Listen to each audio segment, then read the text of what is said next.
भारत ने world bank land conference 2025 के प्रतिष्ठित मंच पर वॉशिंगटन डीसी में वैश्विक समावेशी भूमि शासन और जमीनी स्तर पर सशक्तिकरण में अपनी अग्रणी भूमिका को पुनः साबित करते हुए महत्वपूर्ण भागीदारी निभाई।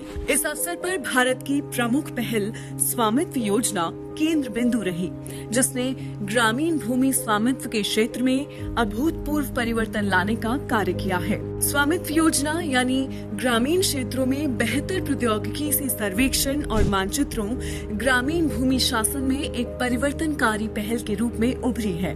प्रधानमंत्री नरेंद्र मोदी द्वारा 24 अप्रैल 2020 को राष्ट्रीय पंचायती राज दिवस के अवसर पर प्रारंभ की गई स्वामित्व योजना का उद्देश्य ग्रामीण क्षेत्रों में संपत्ति मालिकों को अधिकारों का रिकॉर्ड प्रदान करना है। वर्षों तक ग्रामीण भारत के अनेक नागरिकों के पास संपत्ति के औपचारिक स्वामित्व दस्तावेज नहीं थे, जिससे उन्हें बैंक ऋण, सरकारी लाभ और कानूनी सुरक्षा से वंचित रहना पड़ा। इस महत्वपूर्ण अंतर ने आर्थिक विकास को बाधित किया और भूमि विवादों को जन्म दिया। स्वामित्व योजना इस चुनौती का समाधान प्रदान करती है और नागरिकों को उनकी संपत्ति पर अधिकार सुनिश्चित कर एक सशक्त भविष्य की नींव रखती है। ड्रोन, सतत प्रचालन संदर्भ प्रणाली नेटवर्क तथा भौगोलिक सूचना प्रणाली तकनीक का उपयोग करते हुए स्वामित्व योजना भूमि सीमांकन की एक आधुनिक प्रणाली प्रदान करती है। यह योजना संपत्ति मुद्रीकरण को बढ़ावा देती है, बैंक ऋण तक पहुंच को आसान बनाती है,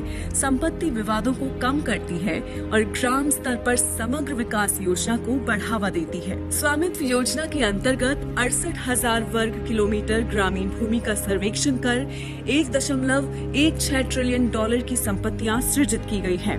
इस योजना के माध्यम से लाखों ग्रामीण परिवारों को वैध स्वामित्व, सम्मान, ऋण और अवसरों तक पहुंच हासिल हुई है। डिजिटल सर्वेक्षण और तकनीकी सशक्तिकरण के माध्यम से स्वामित्व योजना ग्रामीण भारत को सशक्त बना रही है, जहां हर नागरिक को भूमि पर अधिकार, योजना में भागीदारी और आर्थिक अवसर प्राप्त हो रहे हैं।